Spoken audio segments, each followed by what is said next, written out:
और अब बात एशिया कप 2023 की, तो कोलंबो में शदीद बारिशें एशिया कप का दूसरा मरहला मुंतकिल किए जाने का इम्कान है। पाकिस्तान ने ICC के सामने अपने सारे तहफ़्फ़ुज़ात रख दिए हैं।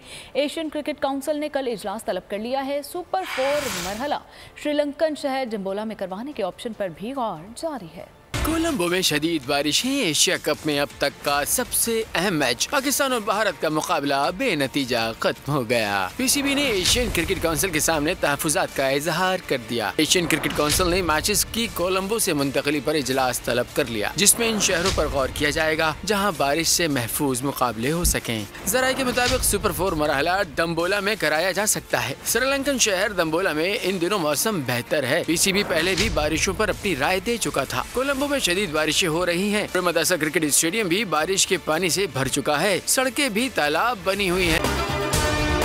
अगर आपको ये वीडियो पसंद आई है तो हमारे चैनल को सब्सक्राइब कीजिए और बेल आइकन को प्रेस कीजिए। सब्सक्राइब करें और बेल दबाएं ताकि कोई खबर रह न जाए।